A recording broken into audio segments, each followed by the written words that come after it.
What I was intended to do is just a very short introduction from me about the context of this within the London Policing College. Introduce you as the panel, just quickly go through who the four of you are, then ask you just to give a quick 30 seconds, minute or so of yourselves. And then I was going to kick off with you, Bernd, as this is the focus on Germany, asking you to kick us off however you want. Just a generalist question, what's the current situation in Germany? How do you feel, in the context that we're talking about here? Probably then bring in Matas, because I understand you might be a foil for each other. That might spark some interesting conversation. Probably then bring in Roger just to balance out with the UK point of view, and then over to you, Tamara, for the academic view. And then from then in, once each of you's had your opportunity for 5 or 10 minutes or whatever, however long you want to take on your bit, we'll then get the conversation and dialogue going. I'll offer those on the call if they want to join in chat with any questions, and hopefully Francis or Karen can pick them up. I'll be looking at it as well. And we'll just move the dialogue on from there. We've got 2 hours. We don't need to take 2 hours unless it's really vibrant. We can just call it as and when we run out of steam. I won't take a break in the middle of it, but obviously if you need a comfort break or someone comes to the door, just turn your camera off, disappear for 5 minutes, and we'll cover your absence until you get back. And I'm an old man, I might have to disappear at some stage, who knows. Is everybody happy with that as a running order? Yeah. Any issues, we're all in there, just feel free to chip in. Probably best while you're not speaking to go on mute, possibly even turn your camera off, matter for you. I will do that, but in the hope that I do get back in afterwards. So Francis, Karen, we're ready to go. If you're ready to let people in and give me the nod that we're good to start. They're in and ready. Okay. In which case, good afternoon, everybody, or good morning, certainly in Tamara's case. Those of you to the west of the UK, and to those of you to the east, good late afternoon, good evening. But thank you for joining us. This is a London Policing College workshop. The London Policing College this year is holding its 4th international conference on police education. This year it's going to be on the 13th and 14th of September. And we're delighted to be using the Amazon Prime headquarters for the conference, but which will be live streamed. So those of you that want to listen in, please go onto Eventbrite, look up the event and book yourself some tickets. It should be some really interesting dialogue.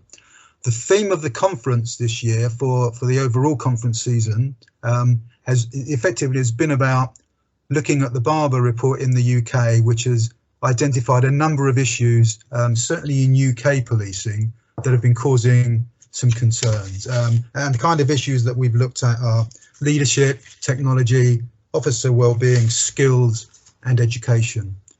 And in the run-up to the September conference, as we've done in the last couple of years, the London Policing College have held 3 workshops to date, or 4, we're adding some to that.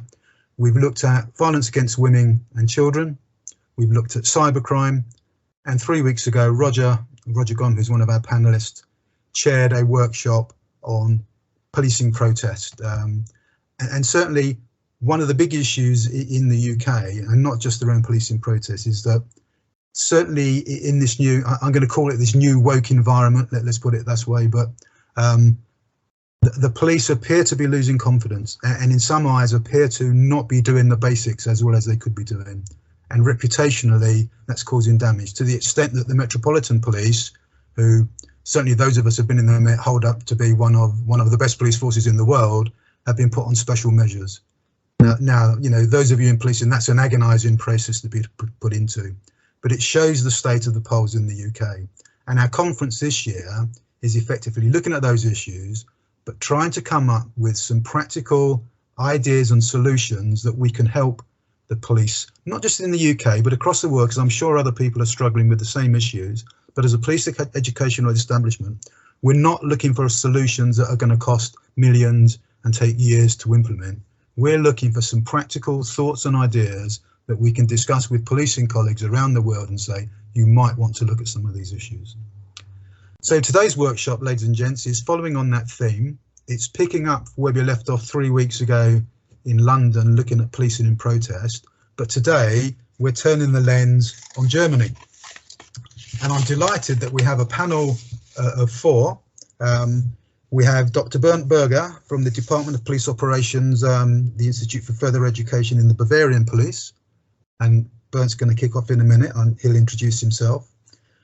As a counterfoil to Bernd, we have, I think, an old friend, if not foe, let's put it that way, Matthias Breuer, who's an attorney in criminal law and a specialist, but has done a lot of work representing protest groups. And I believe some of the big events, the G7s, the G20s of this world that Bernd has been involved in, certainly Matthias may well have a differing view. To give the UK counterfoil to that, as it were, we have Roger Gom. Roger, a member of the London Policing College, a long-time superintendent in the Metropolitan Police, and certainly, in my opinion, one of the leading lights of policing protests, major incidents and resilience in the UK. And then finally, and by no means least, we have Tamara Herold, Director of Crowd Management Research for the Department of Criminal Justice at the University of Nevada, who's going to bring to us that academic look, but also, I know from Tamara's background, a practical feel to that as well. And what we're looking for, ladies and gents, we're looking at the impacts of this, lessons that could be learned.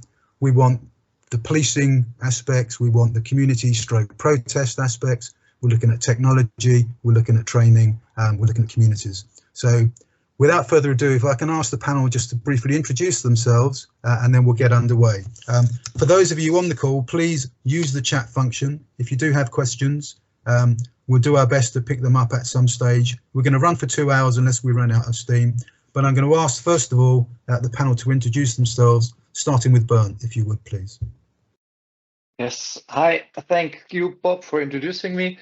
As you said, now I'm responsible for the education of senior officers in Bavaria, but the last 25 years I worked for the Bavarian Police. I was mainly in public order policing. So I worked for a special public order unit and evidence and arrest unit. I started as a squad member, then I became squad leader, platoon leader. And from 2015 to 2020, I was the commander of this unit with 190 officers. And during that time, I was deployed at the G20 Summit 2017 in Hamburg and worked there at the front lines. In other functions, I was responsible for the G7 Summit in Garmisch-Partenkirchen. I was responsible for the camp and all demonstration and all things that evolved from the camps. So in both years. And I'm a scientist and I research crowd psychology and, well, lecture that. Bernd, fantastic. Matthias, perhaps just a brief bio of yourself, please. Yes, thanks, Bob, for the short introduction. I'm just going to follow up. I have also been involved in the two summits in Bavaria, not in the G20 summit in Hamburg, though. We were involved in the court cases regarding the camp, because in 2015 this was already the first problem that we even had to go to court to have a camp. And been practicing as a criminal lawyer since 2018 and have a lot of cases regarding assembly law, both criminal and state focused. Fantastic, Matthias. Thank you very much. We look forward to hearing your inputs in a short while. Roger Gom, an old colleague of mine. Introduce yourself, please. Good afternoon, good day, good morning, wherever you are in the world. As Bob has said, I was a police officer in London. I think it was 34 years, perhaps the important part of the last 13 or 14 years, where I was involved in with the Metropolitan Police Public Order Branch.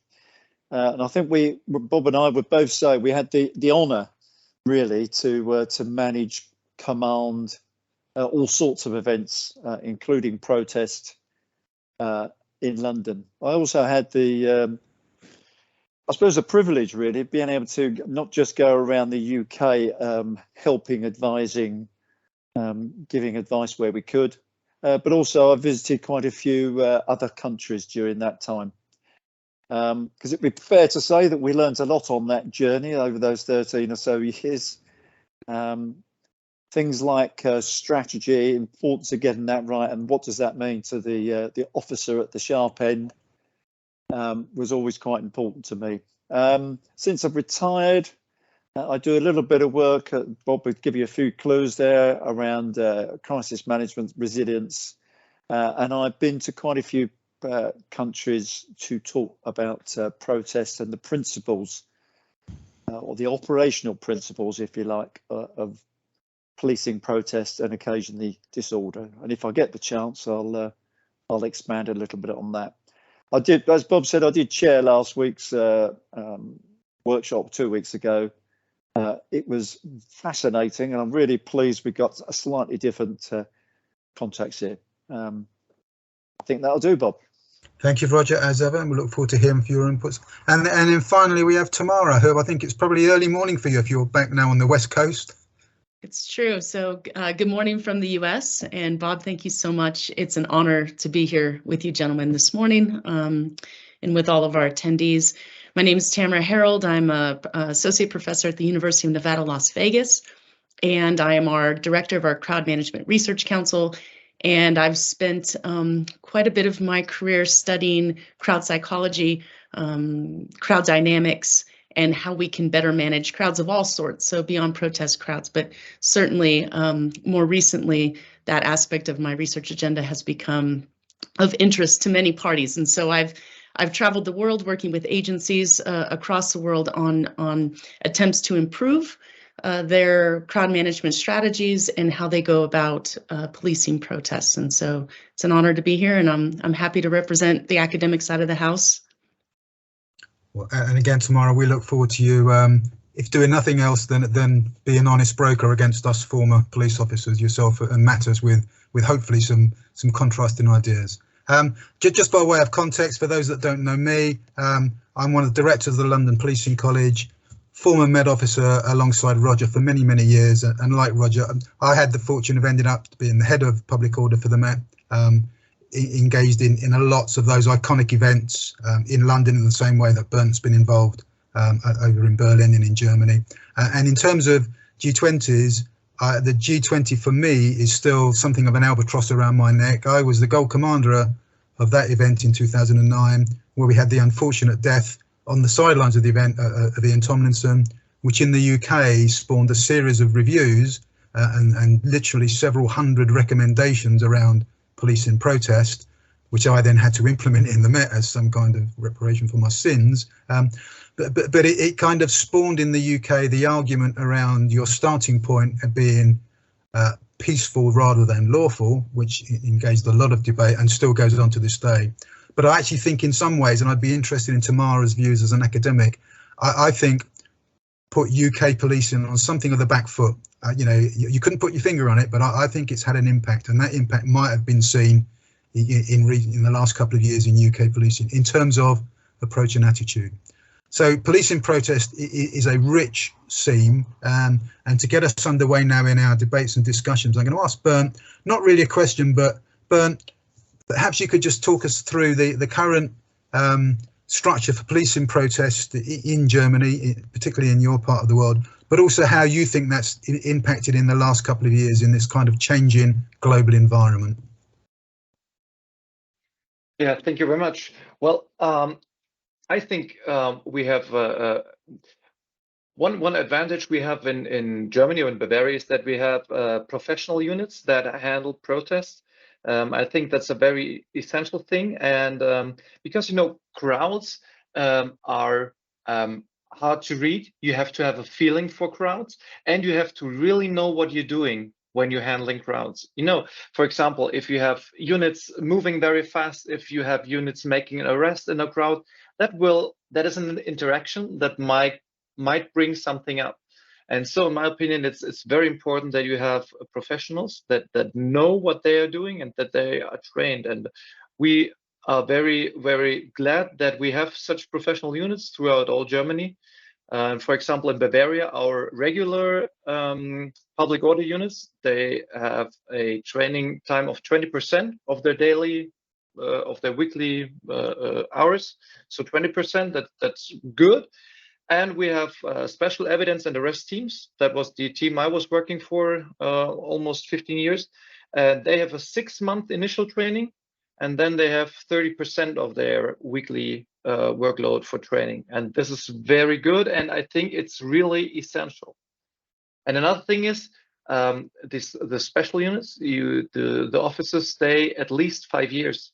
And this is something else. You need to have this experience. You need to have you know, it's a difference if you have a black bloc or if you have some guys whose mommy put out the black sweatshirt in the morning and they are coming around. This is a real big difference. But you know, if you just see the black bloc, you might think it's a real black bloc.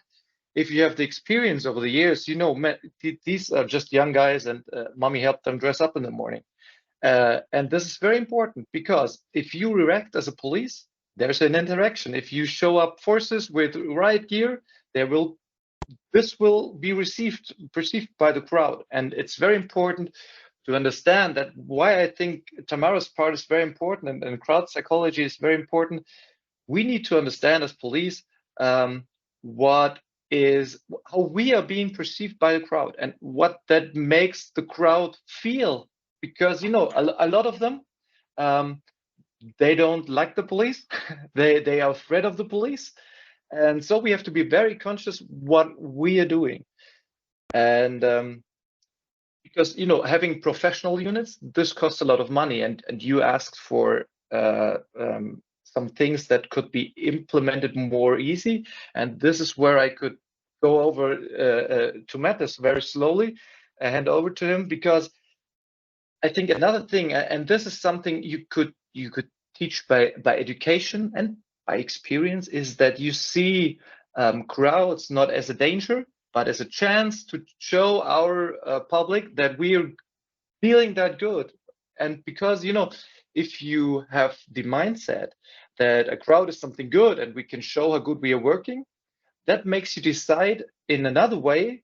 Instead of if you think, oh God, it's a danger, there will be trouble, and you know, even you can feel it in your stomach, and that will make other decisions with you. And so I think it's very important to have this positive mindset and to always think that you try to facilitate a demonstration and not to frustrate them. And this is where I come to the G7 summit. 2015, there were a lot of things that led to the decision to try to not allow this camp. For example, the dangers that might arise from the people living in the camp. And you know, a camp, anyone who has seen a real camp, like I was at the G8 summit in Heiligendamm, or at the Castor Transports, the atomic waste transport in Gorleben, and those camps were fortresses. You know, so this was a whole different thing that we had in Bavaria. Those were fortresses, and the perpetrators were there and had their space to retreat and to prepare attacks against the police. So that was crazy. But, you know, that's a real danger that a camp could go this way. And because there was the danger of flood, 2015, the decision was made that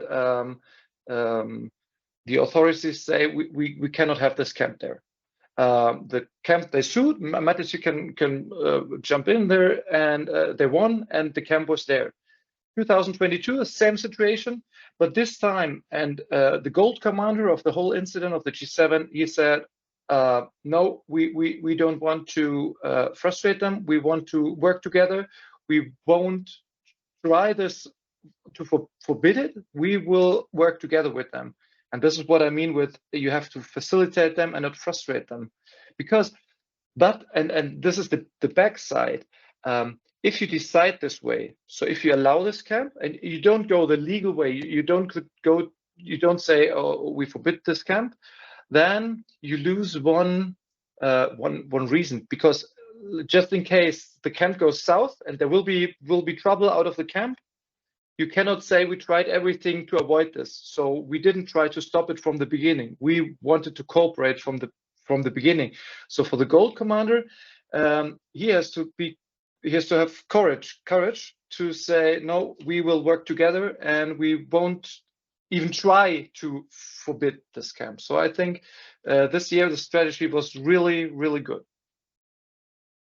Okay, but Bernd, before I bring in Matthias, maybe to give us perhaps a different view on your concerns around the camp there, can I just ask a question? I mean, I think Roger will pick up in a moment perhaps some points about having professional units, which is something that we don't really do in the UK, and for good and differing reasons. But you mentioned a point there, which I fully agree with, around Crown psychology, is good public order policing need to understand, what are the crowd thinking about us? How do they perceive us at any given moment in time? In generalist terms, in Germany at the moment, how do you think public order police are seen by the public? What's their kind of confidence rating level in them? Well, maybe you should give this question to Matthias, because I'm biased. I think we perceive very well. That was at least at the G7 summit, for example, in Garmisch-Partenkirchen. The citizens, they put up signs, "Thank you, police, you're doing a great job." And this is the feeling I have, and especially in Bavaria, which is a very conservative state, I have the feeling that we as police, and we are really appreciated. And also the Umfragen, if you ask the population, if you make surveys, yeah, we have a very high rate of agreement. Okay.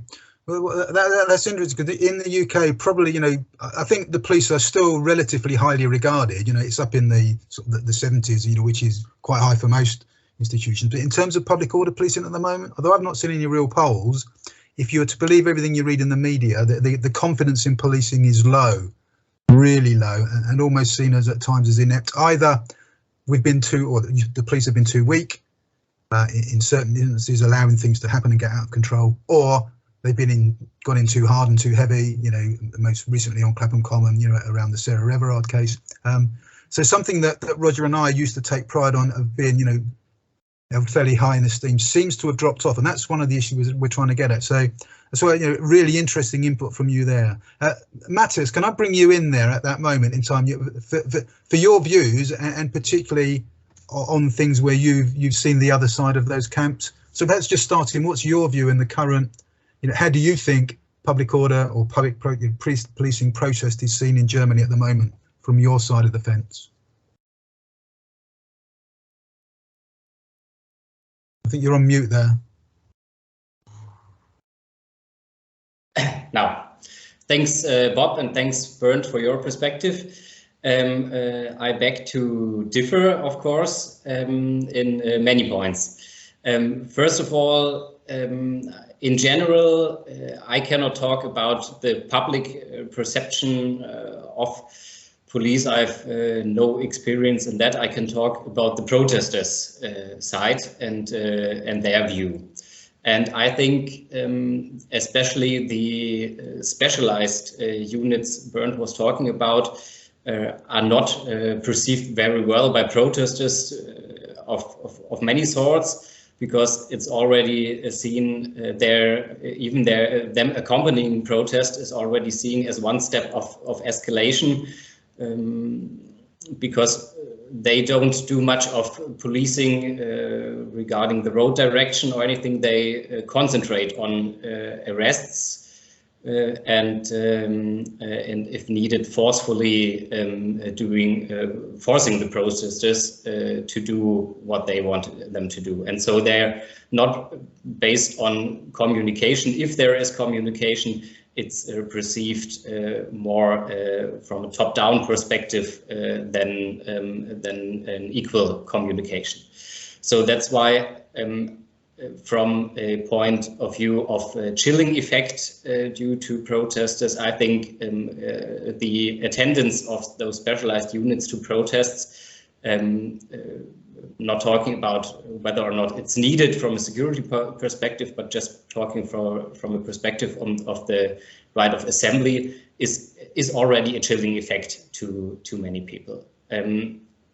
The camp now, I think, if it was a political decision and a step towards the protesters, that's good to allow the camp. I had the perception that there have been a series of losses at courts of different levels to try to forbid those camps, which I had the feeling was a line that German police had on a federal level, trying everything that any space that camps, including sleeping and eating of protesters, should be forbidden. And last time it was tried last year with the International Automobile Fair in Munich, which also didn't succeed in front of the court. So that's what I would think was at least part of the motivation to not try to forbid the camp in the first place this year. I think the G7 summits were in focus a show of force. I think our Bavarian minister, Prime Minister, Bavarian Prime Minister, Mr. Söder, said in German, Bayern kann Gipfel, Bavaria can do summits.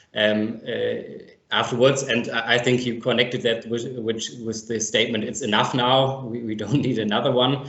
But I think that was the prime motivation, and the acceptance for assemblies was in consequence low, and the G7 meetings both were a show of force.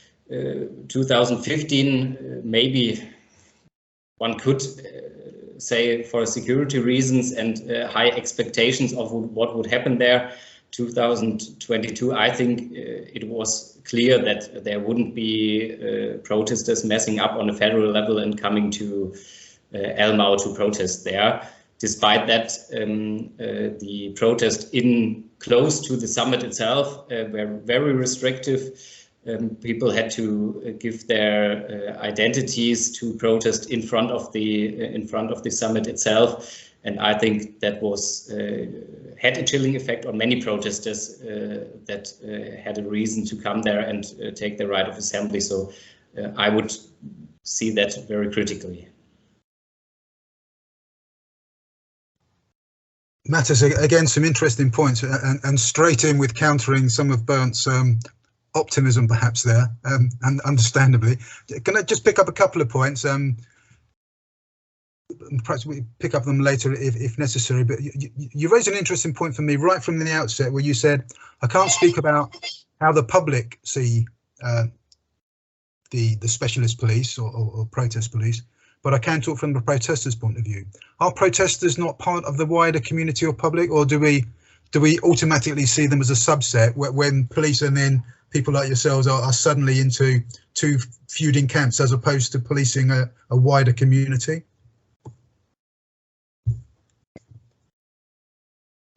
Of course, protesters are part of the public, but I think a special part. If you do surveys in the general public, especially regarding the police, they won't think about police accompanying them to protests. They will think about calling the police because they had their purse was stolen, or anything like that. And I think the surveys Bert quoted were based on that the people were asked about what they think of their experience with the police. And of course, if my laptop was stolen, I would also call the police and depending on the case, also trust that the Bavarian police would be able to investigate in that. Yeah. And so that's what I wanted to say. That I cannot speak for the public, and maybe the public's view in those surveys quoted is also not representative of what people think when the police accompanies them to protests. Yeah. It was a slightly naughty question, Matthias, but I think it was just trying to make the point. Actually, in policing protest, you know, you're dealing with so many potentially different parts of communities with different feelings and thoughts about what they see the police response or indeed the protesters' response.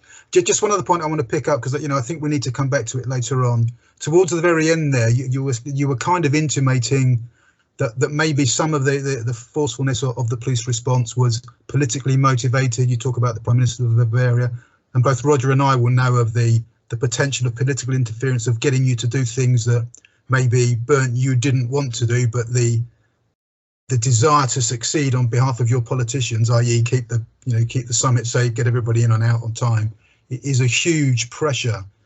Do you feel that, Bernd? Is there political pressure on you in Germany? Well, to be honest, I've never felt it. To be honest, I would not allow myself to feel it, because I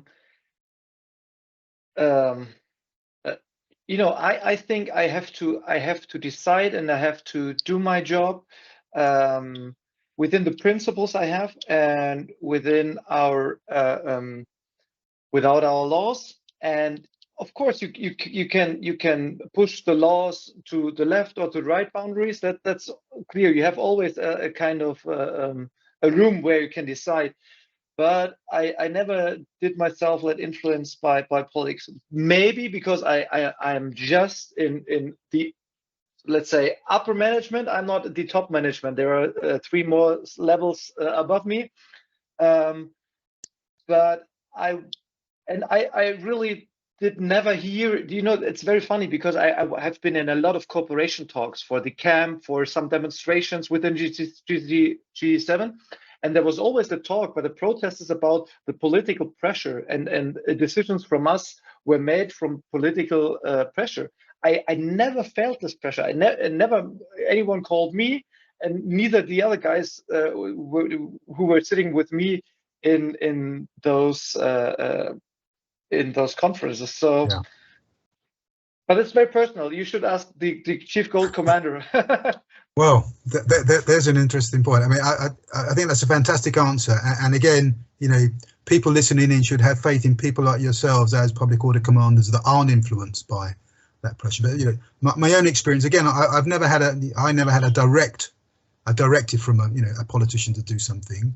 I did occasionally get some marking from senior officers who'd been approached by politicians, and certainly on a couple of famous occasions when I'd briefed the UK Home Secretary about big events, she, and there's a giveaway there, turned to me at the end of it and say, well, now, Bob, of course, nothing will go wrong, will it? Which is a kind of political pressure in itself. So, but some interesting viewpoints, Bernd, which we may come back to. Can I just then take those two slightly contrasting views of life in Germany, Bernd, and particularly the point you made there, Bernd, that for you, success in Germany is in large part because of the professionalism, the dedicated response, if you like, to protest policing, and officers who are dedicated to that, for at least 5 years of their service with regular and presumably good ongoing training. Matti has given a slightly different view of how that might be perceived by some of the protest groups. Now, part of that might be because they're so successful. We know protesters don't like it when the police are good at what they do. But Roger, just turning to the UK and really picking up some of the points from ours, your interpretation of what Bernd and Matters have said there about, doing the same job, policing protests, the same things that you and I have done, G7s and G20s over here, but with a slightly different slant to it. Yes, I mean, it's very interesting to hear some of the language, and we've had this debate about what is the role of the police, and if you sort of take it back to its simplest position, it is about preserving, restoring public tranquility. We would call that the Queen's peace, keeping the peace. That's how we would see that in the UK. So that's a sort of a fundamental sort of where we would start from. How do we keep the peace? And then, of course, you look at the law, and whatever the event is, it could be a G7, it could be something in Parliament. And I personally believe, and I'm sure you'd all agree, that protests are a very important part of a democratic society. Human Rights Act, which I have to be honest, took us a while to catch on to. Citizens have their right to gather and express their views peacefully. But of course, there's other people going about their daily lives. I mean, you talk to G7, G20, there'll be a business community, there'll be a residential community. How do we get the balance right? That's often our challenge in sort of London. So, if there is a march or a protest, the law allows a static assembly to express their views, and that may or may not impact on other people. So how much of that is tolerable? What is that magic line? You and I know that it doesn't exist. It's a judgment, and it's not an easy judgment, which is what Bob's talking about there with the niceties of the minister would like, or the commissioner feels that. And you've heard me say this before. So, if it's peaceful and lawful protest, why are the police involved? So if you go down to the fundamental principles, people have got a right to express their views. What's it got to do with the police service? If they're, peaceful, so you've got that. And it comes from me, it's sort of, I did pick up on your terms of crowd management and crowd control.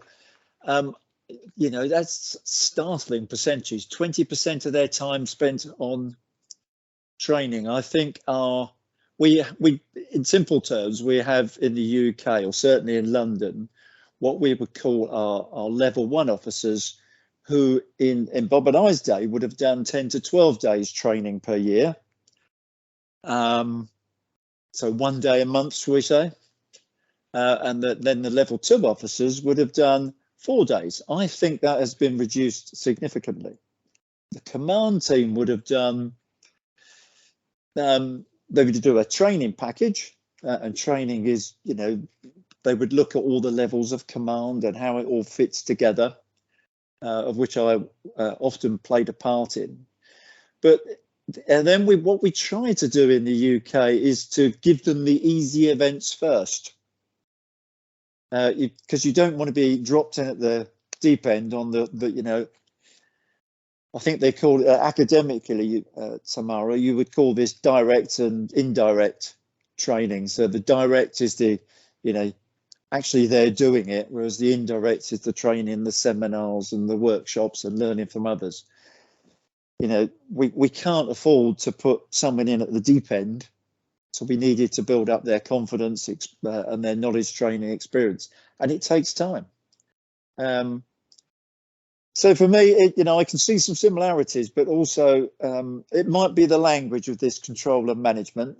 Crowd psychology. We did talk about that a few times, and we had some interesting presentations. And I think some of my staff, going back to the public order branch, went on a crowd management course, which primarily in the UK, stewards, security companies, crowd management companies manage the crowd, whereas control needs an element of maybe force, certainly some legal justification, and that tends to be the police service. Which if you think in terms of football or sporting events, it's probably easier to understand. What we tried to do is to take that principle onto marches. So, as you want to have a march, you want to go from point A to point B, you're going to be lawful and peaceful, otherwise, you're not doing it, are you? I'm sure it's no different in Germany. Is the requirement to have your own stewards, to have your own crowd management, if you like? You steward that event, there'll be a light touch policing operation, friendly light touch policing operation. So, and that for me is around the, prevention is important, consent and balance, not always easy, independence and accountability. Bob mentioned the political interference, but more importantly, perhaps that, how we use minimum use of force or reasonable force. We don't really want too much of that early on. So I might be rambling a bit, but it was quite interesting to hear the sort of variations and how I've sort of picked that up in our terms. And I'll come back to a few of those points if I need to a bit later. But very interesting. Yeah, no, thanks for that, Roger. And and again, there's an immediate difference between UK and Germany, particularly around the professionalism, and I mean that in the sense of having, let's call them, standing units of public order whose dedicated work that is.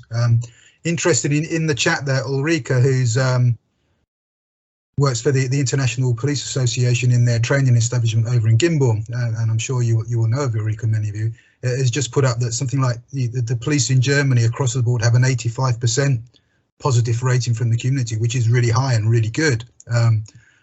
Except in Mattis's view, when they do protests, when it tends to drop quite drastically. And again, I think that's the nub of what we say.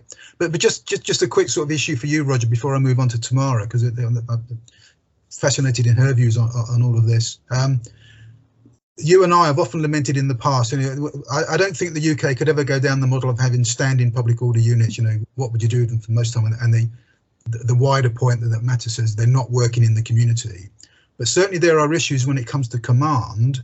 Our commanders are not full-time, and I've argued too often with senior officers and politicians that in the UK, public order command is still very much a hobby alongside someone's really busy day job, and they don't get the training, which is why for the big events, we've always relied on, and Roger was alluding to, the A-team. So for the big events, you bring out your best, because you're the most, your best people, your most experienced people are the people who've done it the most, generally, which makes it harder to bring on the others. And where do you then fit them in when suddenly it's crucial?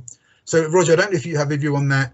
Let's not get into, should we go down the German model of full-time public units, but what about the senior officer bit? Because that's crucial in command. Yeah, I think it's, you mentioned the magic word there, that sort of leadership. I think if from a day-to-day policing, our structures, if you like, is quite a senior officer's in charge of a chunk of London. But that's, forgive me for those people, but that's more of a management day-to-day minimum fuss until something happens, of course. But in general terms, it's there, and you're there to make sure it carries on working. I think, as Bob alluded to there, when you get protest with perhaps just the threat of disorder, or actually disorder occurs, you've got a significantly different dynamic. It was interesting at our workshop, and I'll quote Claire Clark. I think I saw her name up on the screen, but I'll quote her. I think she said something along the lines, she had been a senior investigative officer, and they invest a lot of time in training and decision making, and it is completely different to the public order world, because quite often commanders, gold, silver and bronze, or operational, tactical, strategic, whichever language you prefer, have to make decisions now. Whereas in the SIO world, they've got time to review and reflect, completely different skill set. And I think that's the real challenge. And it's that, we bring them together. We bring units on the streets together as well, but we bring these people together. We got this group of senior officers. The reason we went for an A-team is because almost at times there was a failure to share the learning from the last big event, and learning from history. But I would also say that the reason we went for, if you like, the normal people who had faced these sort of things before, is that experience is vital in managing whatever it is we've got to deal with. And I'm going to use Bob as the example. If we're challenged afterwards legally, you need to make sure that you've got, what we would call crossed the T's and dotted the I's. It's all written down and recorded, isn't it? Bob, well, we both have, but Bob especially has been challenged at civil court, criminal court, called to the select committee at Parliament to explain why we did certain things. And that level of scrutiny is a real challenge personally and for the organisation. And that's really where this all starts, is when they question you or not, they want you to give evidence. They don't ask you, so what did you do? It's tell us about your background, your knowledge, your training and your experience. Could you imagine being that person? This is the first event I've done. I did a course last week and I've never done one of these before. It was all very exciting. Yeah, David Duckworth. Organisationally, you know, we're going, you know, it's reputationally damaging, but the challenge for the police service by not having, as you would point out, these professional units is people move on, they get other jobs, they may not be available, and it does there are bits of me that says perhaps command team level we need, or the UK needs to be a little bit more selective and professional in its approach to who is going to command these units. Okay, Roger, thanks ever so much for that. I think that's a really timely introduction now to Tamara's input.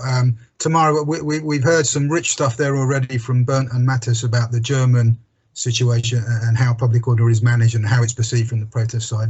Roger's given a bit of a counter, but already some themes are coming out. Training is a big one in there, you know, professionalism, you know, standing units, political pressure, the pressure from protest groups themselves. So I'd like to bring you in with your academic input, not just from the States, but I know, you know, you're internationally renowned and you've done a lot of work in Germany. And already in the chat bars, we're starting to see people talking about, can we have some more inputs about crowd dynamic training? And certainly, how much do you do in Germany?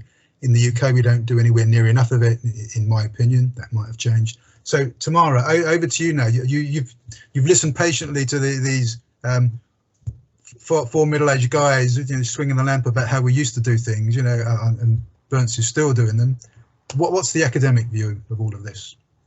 Well, this is a fascinating conversation. I can tell you everybody has made points to which I think there's actually a lot of consensus. And I think the consensus around what we're all talking about is that what determines the outcomes of these events are actually activities and planning and training that happens long before the actual protest occurs. And so to speak to the good doctor's point, Dr. Berger, all about the professionalization and the training and the importance of this. It's such an important element because crowd dynamics are different. I mean, they're scalable to micro level interactions, but they are different and they do require a specific mindset and they do require training, I think, in crowd psychology and crowd dynamics so that you're making the right decisions in these situations. So there's the whole training side of the house, and I'm sure we'll discuss this further as we move along. And I have lots of comments about crowd psychology training, but to Mathis' point, I had a friend who was brought in to train an entire police agency on crowd psychology, crowd dynamics, appropriate tactics, being proportional, differentiating, all the things that we think about as so important when it comes to successful policing of crowds. And the chief turns to this individual and says, so I don't have anything to worry about, right? Like, we're set. You've trained everybody. We're set. He's so worried politically about what was about to happen. And to Mathis' point, this individual turned to him and he goes, well, really, the outcome of this event will really be determined by what you've been doing for the last 10 years in terms of reaching out to the public and building relationships during non-crisis times. And so if we're only focused on these issues during times of crisis, we can expect there to be a crisis. That's it, right? It's all about everything that leads up to it. And so that non-crisis relationship building, not just with the larger public, and we know this now when we attempt to reach out to protest leaders prior to an event, to have conversation and dialogue whenever that's possible, how powerful that can be to get everybody on the same page when it's possible, when people are willing to discuss. And then Roger's point, this is so fascinating to me, Roger. So I spent a lot of time talking about when and where police should be. And you had made the comment about if it's a peaceful crowd, maybe police shouldn't be there at all, or, you know, maybe have a very different, this goes back to Ben's comment, the mindset really matters here. Because as a law-abiding citizen, as a protester who's exercising my right to protest, one of the few times as a law-abiding citizen I'll ever come in contact with the police is one, if I'm a victim, and Mathis talked about this a little bit, if I'm a victim and I call the police because I need some type of assistance. And the other interactions that you may have is when there's a massive crowd and, you know, police are there to maintain public order. And to that degree, I find it such an amazing opportunity to build rapport and relationships with people. That's not often the mindset. In the Good Doctor pointed this out. They're like, oh my gosh, we're here. There's going to be trouble. And then that determines the trajectory of kind of where police go and the tactics that they use.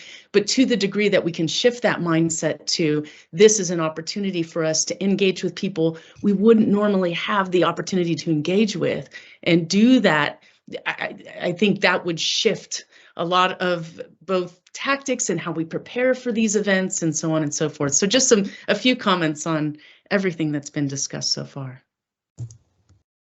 No, Tamara, thanks ever so mumuch for that. If I could just pick up then, Bernd, I don't know if your hand going up or if I press the wrong button. I'm going to bring you in straight away, Bernd. I want to come back to training in a minute because I think that's really crucial. But that point there about, you know, communicating with crowds, talking with crowds, certainly in the UK, Roger and I, you know, invested a lot of time in that, and things have changed a lot since we left, particularly building on protest liaison officers, building on the old Swedish model of dialogue police.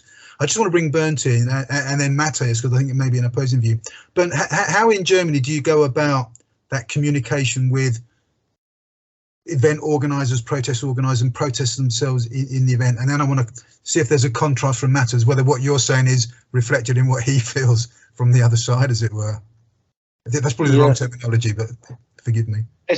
As we have a state police, every state does it a little bit different. And we in Bavaria, we professionalized the communication, the liaison officers last year. And this is an example I wanted to give about also how many police is needed at a place. At the camp this year, and I'm allowed to talk about that, I was responsible for the camp, and my strategy was there's no visible police, just 2 liaison officers at the entrance of the camping area, so that the protesters could go and talk to them, and they cooperated because our guys helped them with media, which was coming, and they were really cooperating. I was there every morning to say hello, and we talked if anything is okay with police. We solved several problems, minor problems, just by talking, and they didn't see any police until they went out in the normal street area, because I wasn't responsible for street area. I was responsible for the whole area of the camp. But this was exactly my approach, just having professional liaison officers on the scene and no uniformed police as far as they can see. Okay. As long as everything works out. Yeah.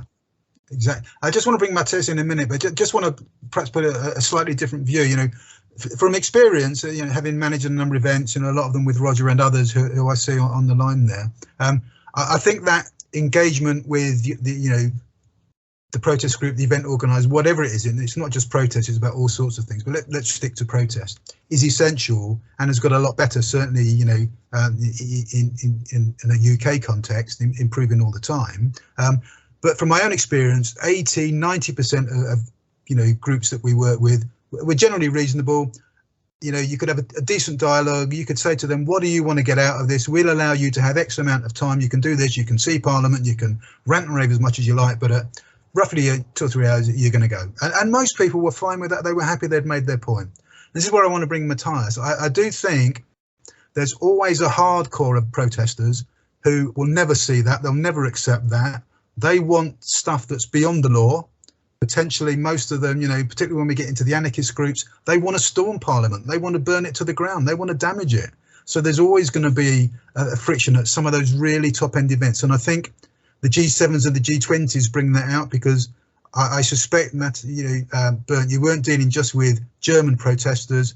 Our experience in London is that you would have been dealing with European and possibly a smattering of North Atlantic, you know, guests and others as well. So it becomes a global phenomenon. So Matthias, just bringing in a point there, you know, firstly, how do you view that police liaison from you know, the protesters' point of view? What are they telling you? And how do you manage that really high-end, you know, anarchist group who are never going to obey the law unless the police really crack down on them?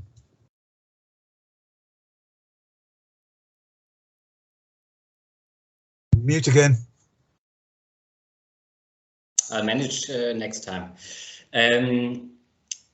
First of all, I'd like to say one more sentence to the standing units, because I see one problem there, and that would be accountability of the individual policemen. Because I would have one example, I have probably more, but there was in 2007, there was a soccer game, and it was clear by the fans accused the police of violence, and I think everyone up until the district attorney were certain that there was police violence, but they didn't find out who, because the whole unit was sticking together, and there was no way to identify the individual policemen. It went all up to the European Court for Human Rights, and they have been compensated, the fans included, but because the investigations didn't go far enough. But nobody was ever held accountable for that. And I think that is a problem that appears more in standing units that are in close context to each other. There's from a professor in Hamburg that's maybe known, Raphael Beer. There's a book called Cop Culture describing that problem of standing units. Just to say it's not all just effectiveness that is sparking criticism. About the anarchist groups, I'm in the comfortable situation to say I'm not sure how to manage them. Because I don't need to. So I can just play the antagonist here, and don't need to manage them. Even though saying that I think in Bavaria we don't have a very big anarchist scene here at protests. As for communication, I would have one example in the G7 meeting this year on the Munich demonstration, not in Garmisch, so Bernd is out of that. And the protest, I think, went more or less fine. There was some fireworks and nothing special, but I think no escalation. Then the protest came to the final destination, and there was one person there. I think he is okay with that, saying it was a client of mine next to the demonstration. Was not in the part of the protesters, but next to what would be the left spectrum of the protesters, and then he was arrested by plainclothes cops in that instance, and the crowd charged afterwards. There was no communication. Nobody understood why, because everybody asked me. The press was asking, the protesters were asking. Nobody was sure why, because he was always standing next to the crowd, so he was never in part of the crowd doing anything. And later we found out that he was charged with not paying fares for public transport, and actually because he didn't answer his letters, he got an arrest warrant there, which was already 3 weeks old. He had an official address, so there was all of the possibility to just go to his home and catch him if they wanted to, but they didn't, and I don't know who made that decision, but they arrested him in front of a protest of hundreds of people. And of course, the people went after him. Then the standing units came in, used pepper spray, pushed them back. I don't know how. I have not seen many on my table, but I think there's been a lot of criminal offenses in that case. People hitting policemen with sticks and throwing bottles. I think there were at least some of the accusations people were arrested on later. So that was very avoidable, I think, but sparked a lot of other criminal cases without any need.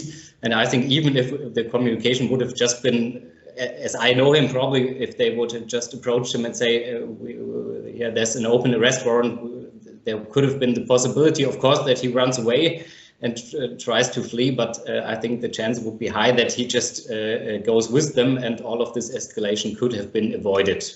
Yeah, it's a practical example.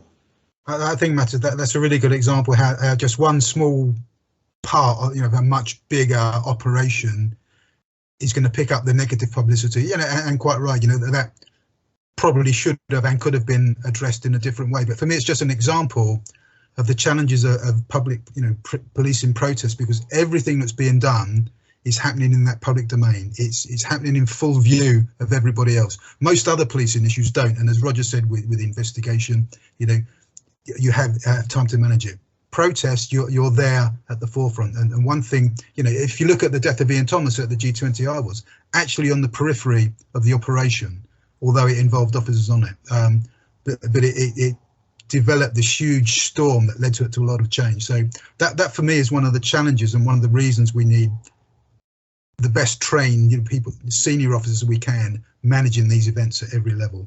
But just on communication, Roger, if I can bring you in. So in the UK, the protest liaison role was brought in probably just after we left, although it was always there in terms of the bronze community, bronze communications, bronze dialogue, whatever you want to call it. But there are issues with this new role of dedicated officers speaking to protesters before and during events, clashing with the UK model of intelligence gatherers. And we now see evidence of people being told, don't talk to that group of police, that they're the enemy almost.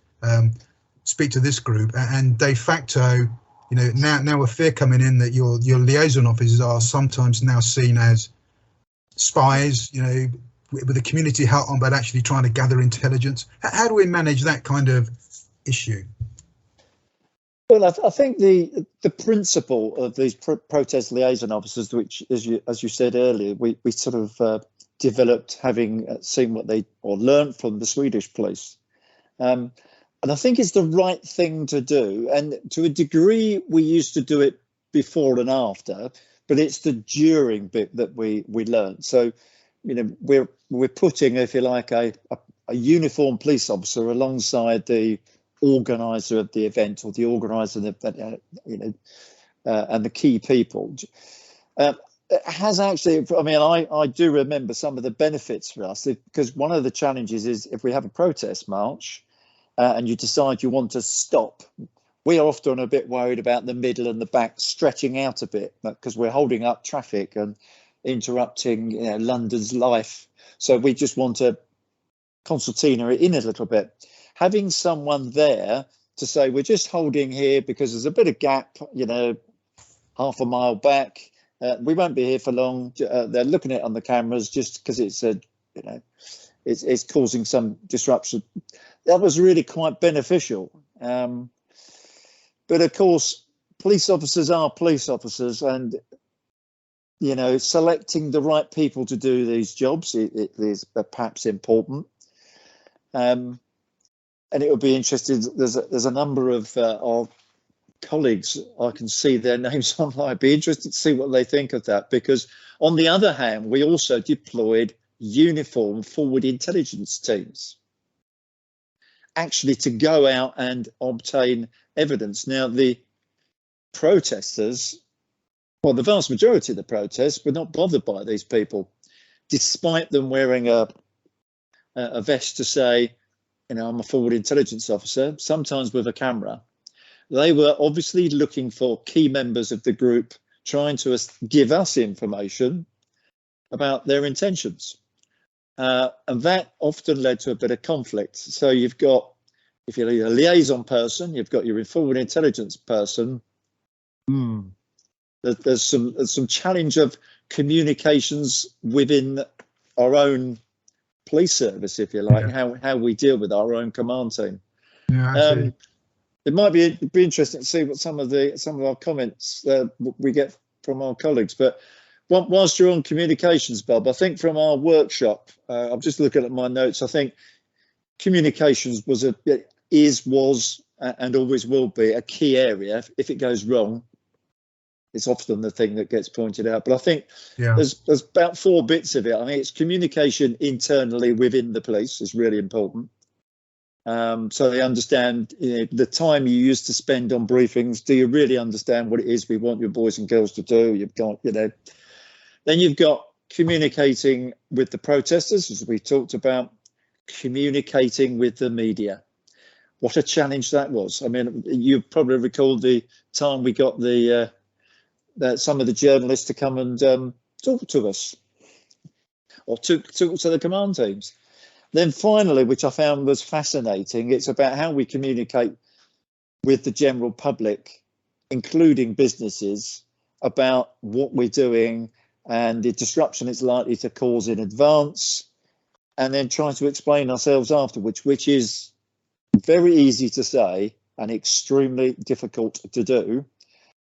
You'll recall when a certain tower was surrounded, damaged with members of the Conservative Party inside it.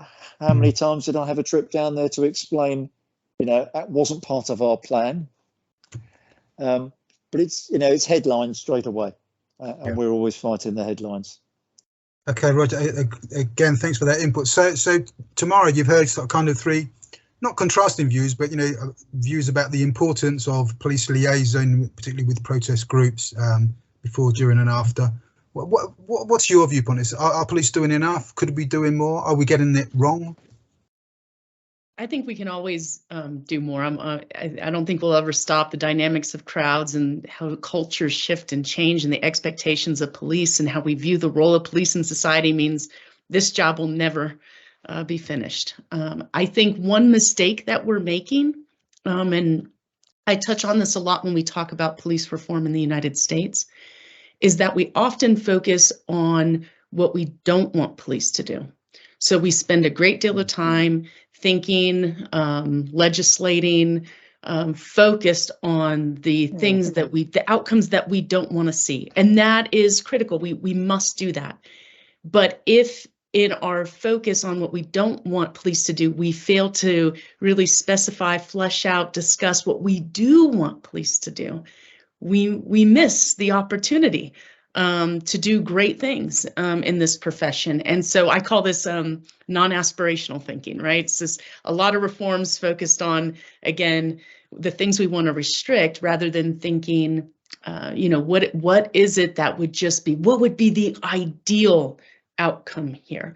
And so in a protest, for me, the ideal outcome is that actually the relationship between the protesters and the police are strengthened as a result of the event. Is that possible in every event? No.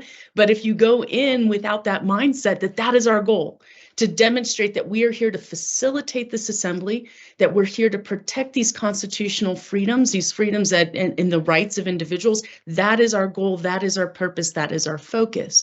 And knowing that sometimes crowd control, which I think of, Roger, as the legal intervention, when there has to be legal intervention at some point, but the crowd management part of that is the much more exciting opportunity to focus on what we do want police to do.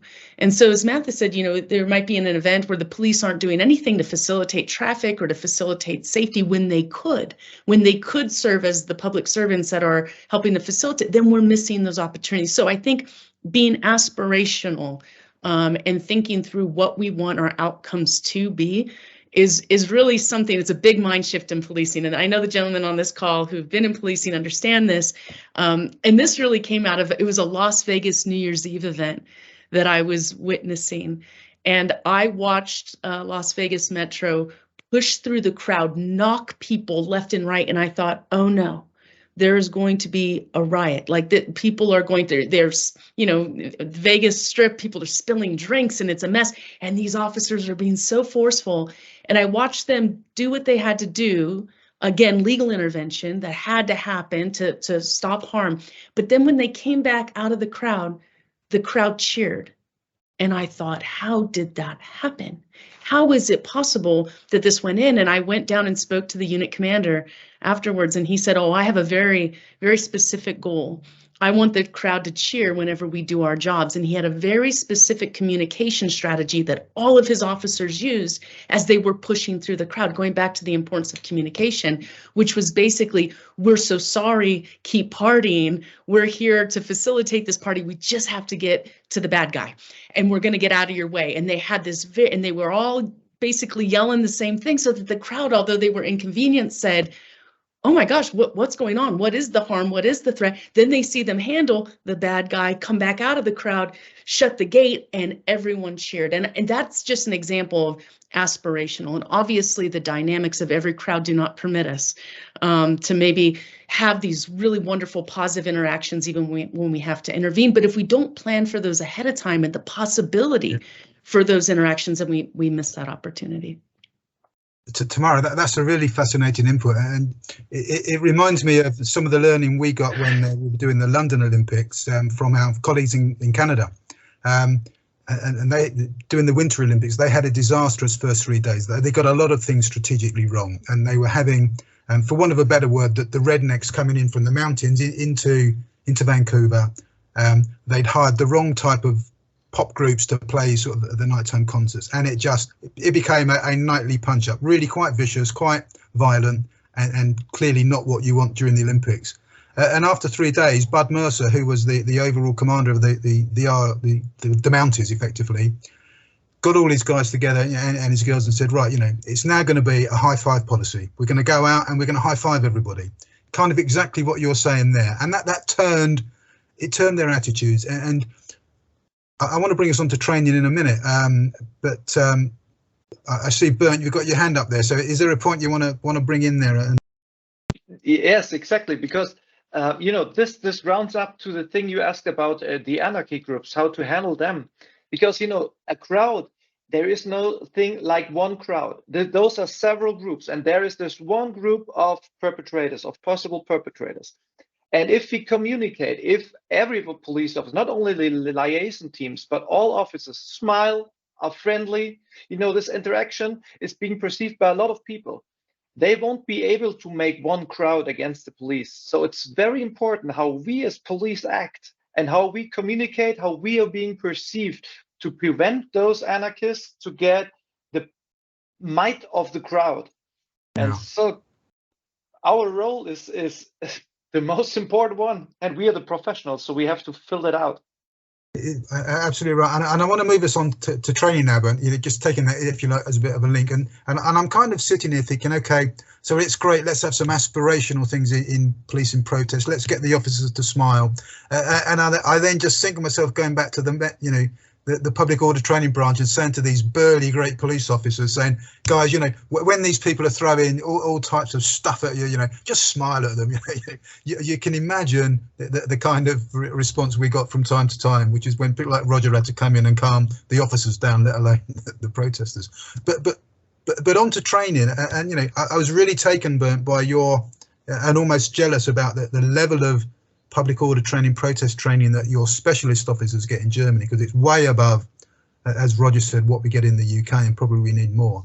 But I want to bring in Tamara to start with, just about how you feel about how the police tackle training. I want to start with just a small example. Going back to the UK G20, there were about half a dozen different reviews from all different sorts of groups, from the Inspectorate of Constabulary, from Parliament, from the European people as well, and I was the poor soul who had to interpret all those recommendations and make them work in a London context. But the one that stuck out for me, and it comes back, I think, to the professional training point, Bernd, Roger was talking about, we used to send out, we still do, I think, our public order trained officers go to the training site 2 days, at a time, probably once or twice a year, depending on their level.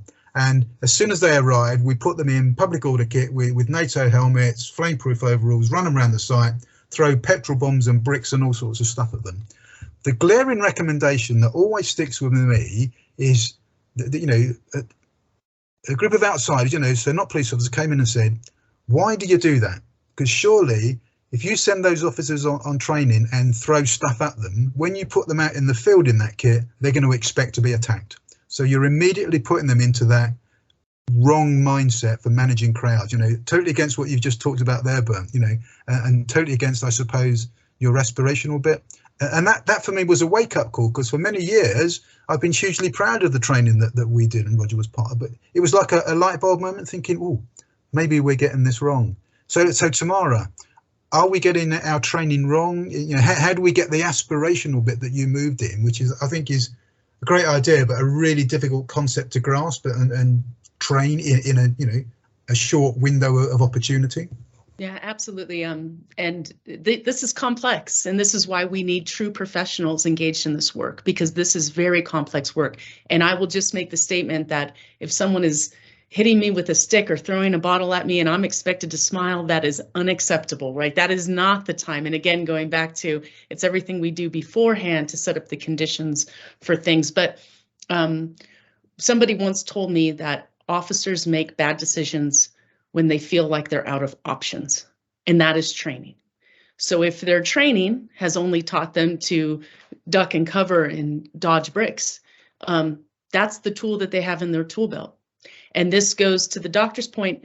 If you're trained in crowd psychology, you understand there's so many different options for managing crowd dynamics. And you understand Matthew's point that sometimes some small thing, something you just think is small, and you're doing your job and you're effecting an arrest, and it can totally change the dynamics of an entire crowd. You only know that if you're trained in crowd psychology.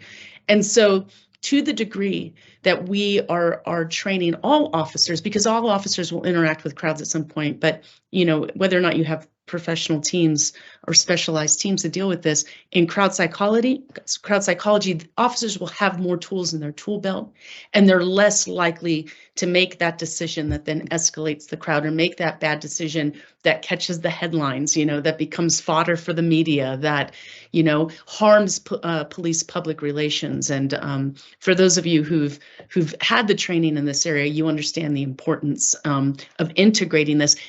The degree to which we do it and how well we do it varies widely. And this goes back to our conversation about standards and where we need to take, and being aspirational. Getting the officers the training that they need is very aspirational, above and beyond simply responding to immediate threats. Yeah. Okay, Matters, in Germany, do you think that Bernd and his colleagues they do a lot of training? Are they training the right things? Is the emphasis right? Do you see that from, you know, your side of the fence, as it were?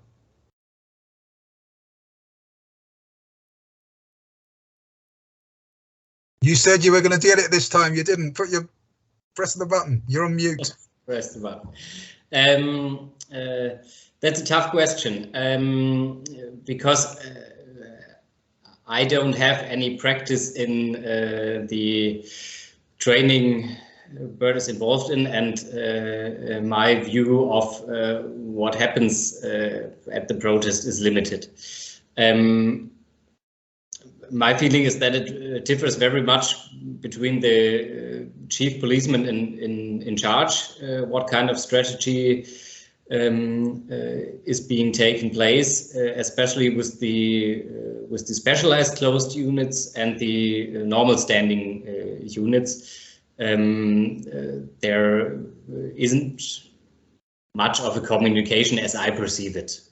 More with the specialized units, but less with the normal standing units that are basically just being sent somewhere and doing their job. I think here, especially with the G7 meetings, there is often not much room for communication solutions, because the directives where the protest has to happen and how it's restricted are already so tightened that there isn't, I think at the G7 meeting, last G7 meeting, there wasn't much of a room where the protesters actually would have been happy with the setting, no matter how friendly the communication was, simply because of the official restrictions, like what I said, that little group that was only admitted to have protest in closed sight and of the meeting, and the number of policemen at the demonstration in Garmisch-Partenkirchen and Munich. So I think that that setting did not allow for much of the of communication in there, especially when you have units in all of their gear, with helmets and protection gear. Not saying that that isn't sometimes necessary, but that hinders communication in the first place, no matter how much they would try, I think. Mattis, thanks. So Bernd, do you want to come on that point? You know, did you feel your communication was better than Mattis is describing, or is this because, you know, we're seeing the same issue from different lenses? I would take a broader approach, because, you know, I've worked throughout whole Germany. Like when I was commander of the special unit, I worked in all other states because we help each other, and so you really see differences. And as I agree 100% with Mattis, it really depends on the goal commander, of the overall commander of an incident, of a crowd event, on his mindset, on his attitude, on his knowledge about crowd psychology. And when I was the company commander of the special unit, I always try to advise, but, you know, he's the chief of the whole event, and he says what's it going to be.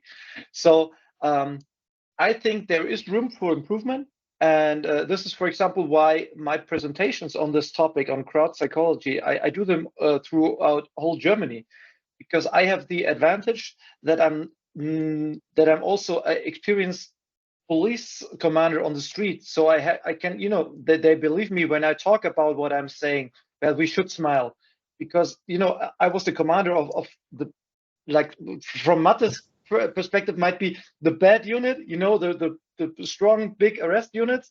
I was commander of them. Okay, just want to build on that point. I've just been reading the chat, and Roger, you spoke about Claire Clark. She's just put a comment on the chat, not really a question, but I'm going to turn it into one, which says mindset should be an important element of setting the strategy for a policing plan. In essence, setting expectations, tactical operational parameters, professional standards, and how that is communicated to those delivering the operation on the front line. Great. Roger, do we do that? Mute button, Rog. So, I think to a degree we got that message to our command team and the inspectors and sergeants. I was just thinking about it around the other way, actually. I was actually thinking about officer resilience, and when they're in potential violent situations, the longer they're there, the more challenging it gets. Training and understanding what's going on. We did a lot of work with some of our, our specialist teams, our TSG, as we know them, our level 1 teams, to try to get the sergeants to monitor their staff. And that was a useful way of just saying, okay, just have a couple of minute break. That sounds easy, but, you know, if you've got a crowd in front of you, that, you know, the emotional stress that they're going through can and does have an impact on them. And if one of their colleagues is injured, that also has a significant, if you like, impact on their morale at the very least. So I was actually looking at it the other way round, but whether they do it, it'd be interesting to see what Claire responds. But I think, do we do it now? I'd hope so, but we know that the amount of training they're doing has been reduced since our day, which I think is a real challenge. I don't know what the level 1 or the TSG, how much training they do, but that's our closest to the professional units.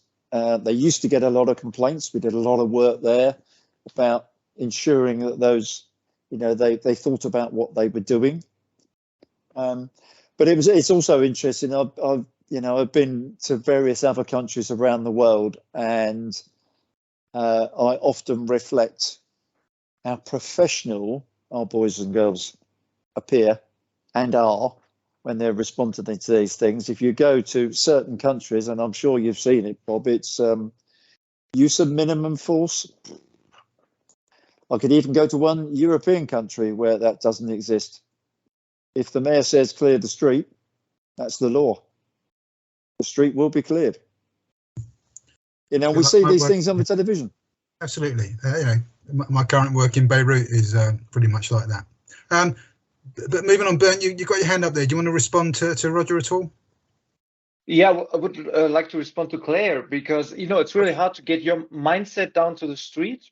especially, for example, in Germany, it's usual that you have an order. You know, everything is written down, what you expect from your troops, what they have to do, and this is quite formal.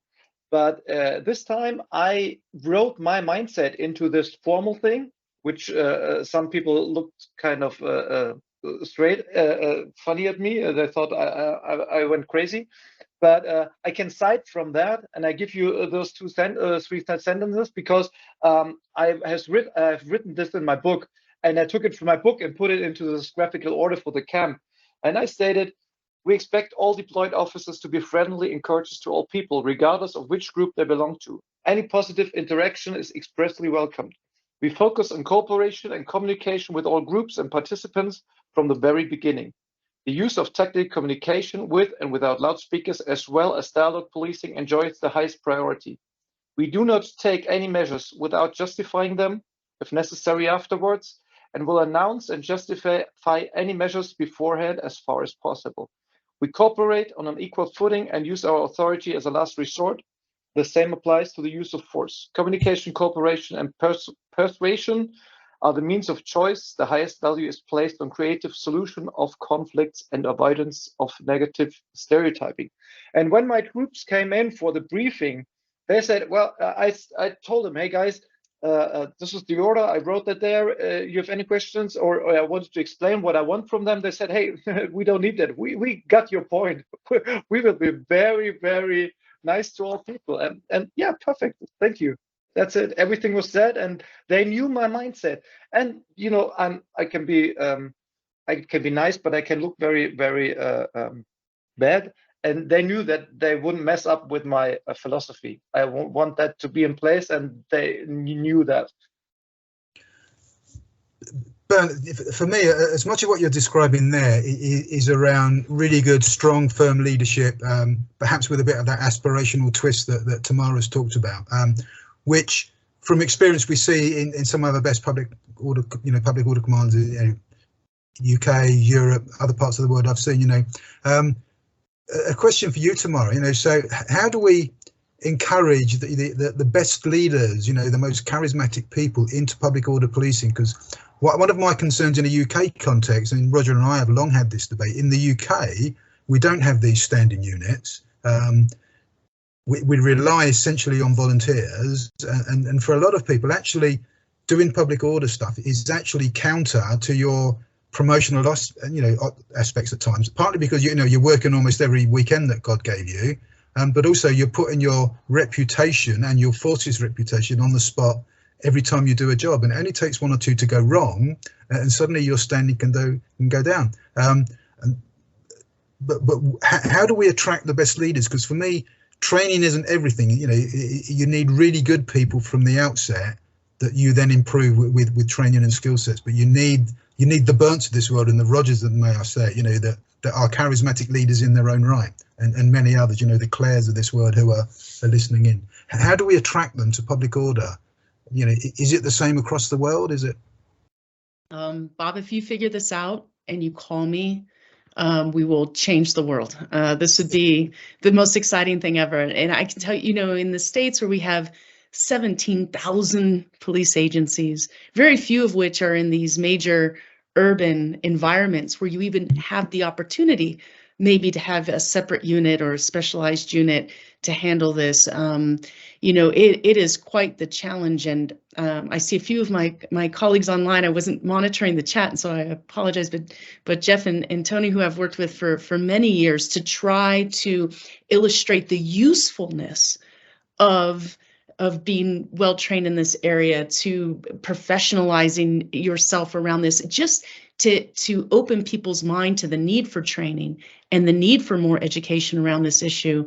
And heaven forbid you might integrate some research into this. And we all know the challenges with trying to partner with academics and take what we know scientifically and get that into the field. That is such a difficult job. It's a translational piece that I'm currently working on. So You know, I think it has to do, in my opinion, to answer your question as sincerely as I can, it's all about the reward structure internally in these agencies. What do we reward? And you hit the nail on the head when you said it's not rewarded. And in fact, it could be detrimental to the trajectory of your career. As long as that's the case internally in agencies, we'll continue to struggle with this issue. Okay. We're running out of time, surprisingly. A couple of other points I want to wish you.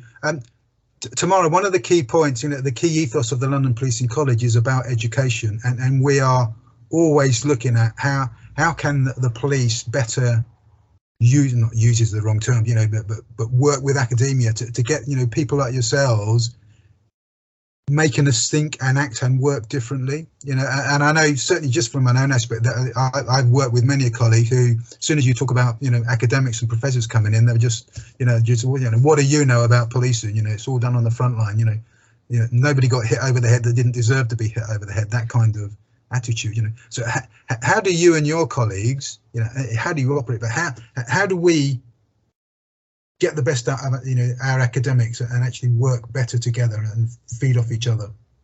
Well, one, I think, yes, we definitely need people like Dr. Berger who are that hybrid, right, that are trained academically, but also have a foot in the field.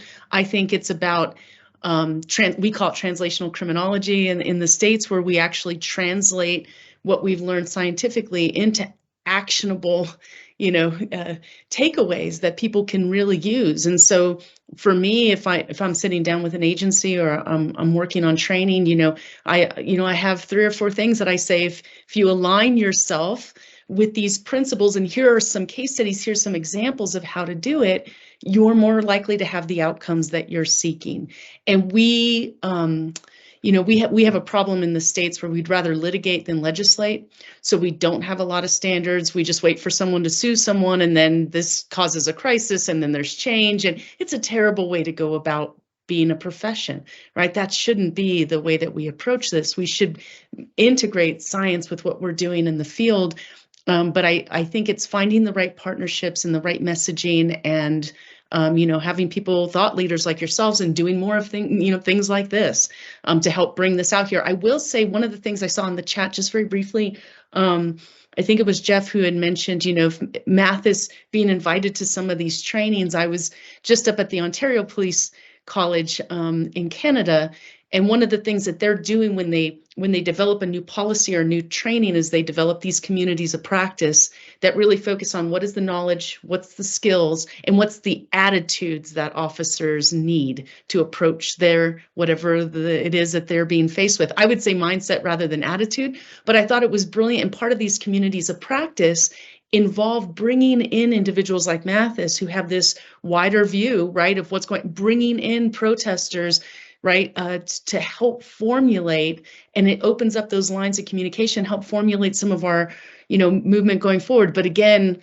historically in our profession, you know, we're our own best enemies because we're the professionals in the room, and we might not need to listen to other perspectives, but I think that there's huge utility in that. So excellent. So Mathis, a challenge for you there. Do you get involved enough in helping police? And indeed, I suppose, you know, do some of the people you represent actually want to get involved? Is it in their interests to get involved with police, or can it sometimes be counter to their interests? Well done on the mic, by the way. Thanks. First step right. Helping the police is not my prime perspective. Of course, because I would figure that most protests I represent actually would be able to manage themselves and don't need much of the police presence there. Of course, I guess Bernd would have a differing opinion, but I don't think the harm in most of the protests I attend, even if everything that some of the protests would want would happen, would be that strong that I would need all that police presence there. That in the beginning, of course, there are people I represent that are willing to have a cooperation, especially with the town of Garmisch-Partenkirchen, with this year's camp and the protesters camp. I think all of that went well, and I think there was a lot of communication there. Like I said before, I think the goals of the protesters and the police are,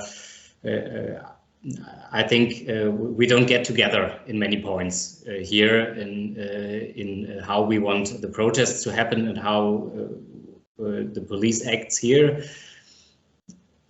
There are exceptions, of course, especially maybe if there's right-wing neo-Nazi demonstrations, anything of that kind, and counter-protests. Of course, there is some need for police intervention. My colleague, Mr. Wächtler, also he used to wrote a comment book for assembly law, and that was one of the objects of the goals they had, to actually also give the legal possibilities to cities, especially smaller cities, how they can intervene with right-wing protests, with forbidden symbols and all that. So that was one part where they got together. That's not something I'm involved right now, but something at least I wouldn't exclude from I would be able to do. Fascinating. Thanks, Mattis. Bernd, you're going to come back on us. A hybrid, a police officer and an academic. Should there be more like you, or how do we use your skills with your colleagues in Germany? Well, I think it's for me, it's fascinating to combine those two kind of skills. And this really helps when talking about this topic, because, you know, the people believe me. I had stones thrown at me and I kept smiling because I think it's important and I can tell those stories. But I wanna round it up, the exchange with the public or with protesters. In fact, we had a meeting that's called Change of Perspective. That was really cool. You know, first when my highest boss told me, hey, you have to do a change of perspective with protesters, I was like, Jesus, what's that gonna be? But this was one of the most enlightening things I have done, because I had to give a short presentation, 10 minutes, and then one protester gave a 10 minutes presentation. We had different views, and there were officers from my command and more protesters and soccer ultras. And then we talked about all that. And, you know, if there would be an overnight stay, that would have been perfect, because we would have been drinking beer together at the evening. Because, you know, if you talk about, and I learned so much from this afternoon, because, you know, how they see us, how they perceive us, this was really a key aspect. So I think such kind of coming together with the opposite, which is not the opposite in fact, you know, but just talking with each other, changing the perspective, that was a really amazing thing. Yeah. And fascinating that Ulrika's put on the post there about a similar event in Gimborn with police and Extinction Rebellion protesters. Look, Tim, we're running out of time. I just want to briefly cover technology and its use in protest, because that may be one of the enablers that can help people across the world. So let's start with you, Roger, just briefly. You know, your views on technology. Are we doing enough? Could we do enough? Mute. It's a good start on the technology question. Yeah, it was technology. It was really fascinating at our workshop, where we had two representatives from the scientific technology research world. They didn't come up with anything startling at the time, but they did agree to go back and research it with their within the industry. And it would be interesting to see what they come back with. As an aside to that, some of the, you know, we always used to worry about how many people we had on this protest or this march. Technology does allow you to count the number of mobile phones out there. The fact that some people carry 2 or God forbid 3 or 4 might be an issue, but they can actually help us to understand about the crowd dynamics or crowd mass, not necessarily dynamics.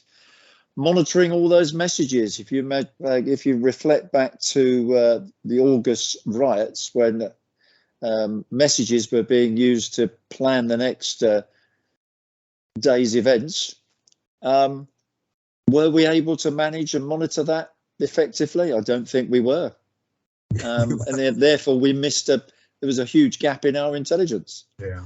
You know, can the industry help us there? Okay. It'd be interesting to see what they come back with. Yeah, no, thanks. Just on that, before I'm going to bring Bernd in next, but what struck me with our colleague from technology in that, they said to us not so much about, you know, the police are pretty poor about knowing what technology they want or what's out there, what can help them. And generally, when they ask for something, they want so many bells and whistles on it. By the time they get it, it's no longer fit for purpose or probably out of date. The most important they actually think, well, this is, you know, just come and talk to us, tell us what you want, and we may be able to give you a fairly easy fix.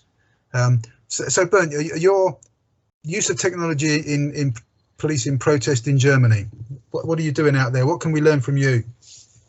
Well, the first thing I have to admit, I'm not a fan of technology. We should focus on the soft skills because, you know, this is much more important. But there's one thing I really I liked, and I think it's very important technology, that is high quality video and photo equipment.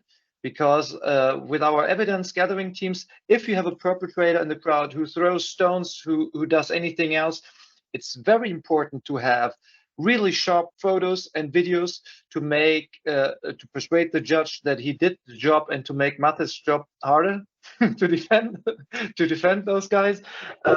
Yeah, but this is very important, and this helped to get really high fines for the perpetrators. And this talks around, and you know, if they know they will be filmed, filmed just if they do something. You know, I'm very sensitive in showing video cameras up because the crowd is allergic against video cameras. So we just put them up if there's something happening or immediately before something is happening. And then if you have good video and a good photo, that's important to have also good photos. Then you can win any trial and get those perpetrators. Okay, Bernd, prepare yourself. Mathis wants to come back at you on that, I think. Mathis. Yes, thanks. Actually, maybe with an unexpected take, I don't see cameras at protests all negative. Of course, the chilling effect. Yes, and but if something happens, as in my career as a criminal defense lawyer, actually the camera material was helpful to me also, because there have been times where two cases where actually just policemen mistook one person in the conflict, blamed it on someone wrong. One where a protester was charged with hitting someone with a stick, and he believed it was the protester in front of him, and it was someone from behind who basically took his stick and went from the second row. And we had a professor here in biomechanics that then explained to us what could have happened. And actually, the policeman, when he heard that, he didn't believe what was happening, and actually, because he was really sure, he was not, even though I'm a criminal defense lawyer, he didn't blame anyone on purpose. It was, he actually believed he had the right person, and then it turned out it was the wrong person. From that kind of perspective, I'm not all against cameras if there is something happening that will come in front of court anyway. Okay, Mathis, thank you. Tamara, where do you stand on the technology? Is there technology that police should be using better, or it is, you know, Bernd, right? I mean, it's more about the soft skills and the actual job you do rather than the kit that you use? I think without the soft skills that renders the technology sort of irrelevant to some degree. So I'd agree with the doctor there, but I disagree. Again, I'm going to be a little aspirational here. I recently read a story about the use of drones, and there's, at least in the United States, there's a lot of concern about surveillance with drones and misuse of that technology. Mathis, thank you for the alternative perspective on that as well. But the story was use to bring a life jacket to a boy who was drowning. They used this drone technology to drop this life jacket into the ocean. And if we thought about, again, what we want police to be doing inside of a crowd, and we started to think about leveraging technology along those lines of providing safety to people who are exercising their rights, I think that would be different. We could be crazy in our visions for technology. Could we be monitoring officer wellness?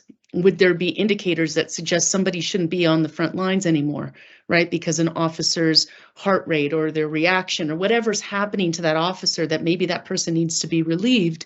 Could we think about the use of technology there? And in my much more grounded approach right now, I think a lot about decision making and how to ensure that we don't miss steps.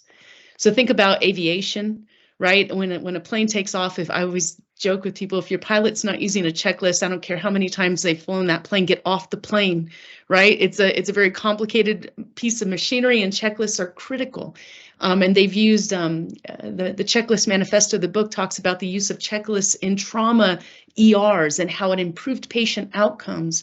And I'm not sure that we're leveraging the use of checklists or technologies that would nudge decision making to ensure we're not missing any steps in something as complex as dealing with crowd dynamics and ensuring officer and protester safety. I think there's a lot around that. So the use of technology and checklists to ensure not only consistency in decision making, that we don't miss any steps, but documenting the why that we often can't answer right after and I think, Bob, you brought this up earlier, talking about some of Roger's approaches. There's so many uses for technology, but to the doctor's point, if it's not grounded in the principles that we truly believe in, if it's just technology for technology's sake, it's not likely to be very useful. But the thing for me, certainly from a public order point of view, is just in 2 minutes there, Tamara, you've opened my eyes to other possibilities. And I suppose the issue for me is, certainly it might be different from a German point of view, where you're professionals doing that full time. But where do part-timers get the opportunity to sit back and think aspirationally like that? Too often, and Roger and I have both been involved in trying to change some of the kit for the Met, and it is literally everybody wants to add something to it, so it becomes over complex, rather than the technologist's point of view. Sit down and tell us what it is you're trying to do, and we might tell you of a simple solution. But I'm always minded by some of the manuals we use in the Met, in terms of major incident stuff. You turn to page 1, it says, if you're dealing with a crisis, do not use this manual, it's too late. And I just worry that, probably back to, Bernd, your point, and Roger's point as well, our best public order commanders have that ability, that innate ability to think quickly on the hoof as things are even in front. My fear is if we start turning, where it's all kicking off, just scrolling through our phones or looking through our screens for that bit of aspiration, maybe that's a bit too late. Not to say it shouldn't be, but where do we have these discussions with public order commanders about what do you need to do your job better? Look, we've got probably about 10 minutes left, and Roger, your dog's tail is wagging in the corner there. It's quite fascinating. I hope it's a dog anyway. I just want to go through our 4 panelists and just say, if we wind back to this, is for me, it's been a fascinating workshop, and I think looking at some of the chat, those of you listening in found it useful as well. But we have our conference coming up, and I know that we're keen to just distill this fantastic energy, I would say in the room, but across the globe almost.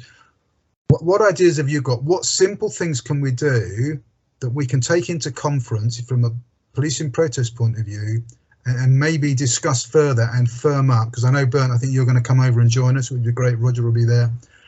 What 2 or 3 simple points can we take away from this, from your own perspectives? And I'm kind of, it's almost back to your communities of practice tomorrow. What simple stuff that police forces can go away, think about and do and change, that's not going to cost them millions or take years to implement. So I'm going to start with you again, Bernd. Just 2 or 3 things maybe from you. Okay, very easy. You need to have a professional mindset, means facilitate demonstrations and do not try to frustrate them. You have to communicate, and this includes small gestures. That means smile, be nice, be friendly. Those are easy and they don't cost per se, but you have to educate your officers and especially the command staff to have this right mindset, because this mindset, as I said in the beginning, influences all your decisions you're making. I'm also lecturing decision making, and your stomach, the decisions from your stomach, this is your mindset. And so if you have a positive mindset, you're really more likely to make good decisions in the sense of good handling the crowd. Good. I'm looking forward to seeing you in September. I think it's going to be some lively stuff there. Matters, from your point of view, anything that the police could take away from this? You know, some simple things that would change for the better from your point of view? Well, first of all, of course, I would agree to what Bernd said. I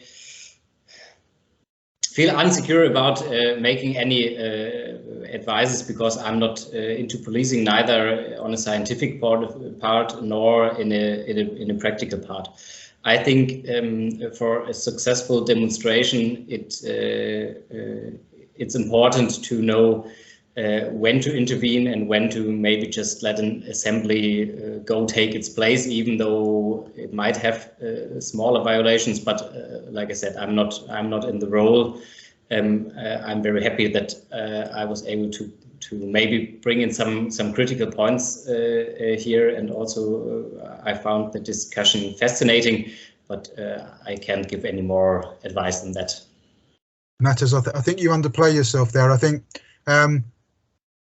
you and the people you represent, you know, are the users of that, you know, of that police in peace, and that, you know, the whole, you know, 2 hours dialogue has been about how actually the better we improve that relationship, the less the police actually have to do, and the more the protesters or whoever it is can get what they want out of what it is they're trying to achieve. So, you know, thanks hugely. You know, your input has been invaluable, and I've seen, you know, in the chat how maybe that's something we can build on from time to time. Roger, you had a go at this 3 weeks ago. You put others on the spot. You're on the spot now. But actually, I think I'm just going to pick up the sort of points that have been made. I think for me, it's about taking the fundamental principles of policing and how they apply to policing protests. So it's around, you've got, you know, prevention of any form of disorder is always the best thing, rather than having to respond to it. Consent and balance, which I mentioned. Independence and accountabilities. The accountability is probably the easy bit. We're all accountable. Individuals accountable for their actions, and collectively we're accountable. The independent bit, which you mentioned, is, you know, really important. Then there's use of minimum force, or reasonable but minimum force. Then I think that you've got some operational principles that I'm just sort of picking up on what has been said. Got the command piece, the training, and getting the right people. We haven't had chance really to delve into the intelligence, but information intelligence helps our decision making. Communicating, I think, you know, we did that one. And this having the mobilisation, if you like, getting the right people at the right place with the right kit and equipment, always a real challenge, especially if you get something spontaneous. It's easy with planning. Well, it should be easier with planning and preparation, but spontaneous, that mobilisation. Then an area that I always worried about was the resilience of our staff, and that's all, you know, all the way through the command system, and the officers out at the sharp end doing some very challenging jobs and roles. So you know, it's some principles for me, both operational and, if you like, fundamental strategic level. Fantastic. And Tamara, last word for you. Sure. Bob, first of all, thanks again for having me. And I'd say, yes, the communities of practice, as you're thinking about developing new trainings and policies, another key piece maybe to think about, building off your technology question, is, you know, posting these things for public comment. and addressing those public comments in your training. So somebody had put in the chat about cameras can be seen as something negative because people feel like they're being, that should be something that is directly addressed in training. So that's one possibility. Second, I'd say just what the doctor said, mindset's everything. Be clear about the mission. And having police leaders like Bernd that are very clear about what it is that they expect is just absolutely critical. I would say the degree to which you could standardize your training on crowd psychology. I love the UK. I'm so jealous of you all because you do more standardization than we do in the States. If you had some phenomenal training materials around that to help police better understand crowd psychology, give them more tools. And then finally, I'll leave you. Please be aspirational. We can do so much more, so much that we can do around this issue. And it's a really exciting time to be a part of this. Okay, well, thanks everybody. Just looking down the chat, I don't see any issues that we haven't covered. I think in 2 hours, I think we could probably gone on for another 2 or 3 hours, and such is the richness of what public order is. Because for me, public order is always policing protest. It's an extension of community policing. It's an extension of your day job, but it takes it to a point where there needs to be a presence because there is a potential danger, and we all know the dangers with crowds in its many forms. But it's been a fascinating discussion. There's some issues in there that we can distill. We are going to discuss them again in our conference on the 13th and 14th of September. I'm hoping that some of the people that have dialed in today will be able to dial in for at least some of that. Bernd, I know you're going to come across, I hope. Roger, I think you'll be there. Tomorrow, I don't know whether you and Mattis can make it, but if you could even join us online at some stage, your inputs have been fascinating. I've certainly learned an enormous amount in the last 2 hours. I hope that we can distill this now into something that, even if we only have 1 or 2 nuggets, I say even, tomorrow's ideas about being aspirational, Bernd's ideas, if we could just develop a few more hybrid academic stroke operational public order cops, in a sense that will, Roger was probably one of the forerunners of some of that in the work that he's done, and Matters, there's, I think, more work to be done in protest in particular about the police and that protest community and those that advise and guide them, because one of the issues certainly that we're facing in the UK, and I see it elsewhere, is that protesters are actually becoming more professional with a small p. They are better advised, they're better guided, they're using tactics now that is much harder for the police to actually manage, which is just adding to the complexity of everything that we've spoken about. So look, everybody, to our 4 panelists, to Bernd, Matters, Roger and Tamara, huge thanks to all of you, not just for giving up 2 hours, but the prep and stuff that you've done and your inputs into policing protest. We certainly learned an awful lot. To all those of you that have taken the time out to join us online, I hope you've got something out of it. Again, keep your eyes open, please, for the details of the conference itself on the 13th and 14th, when we will be picking further up on some of these issues. So on behalf of everybody at London Policing College, thanks to our panelists, thanks to everybody listening in, and enjoy the rest of the day, afternoon, morning, evening, wherever it is you may well be. Thanks, everybody. Goodbye now.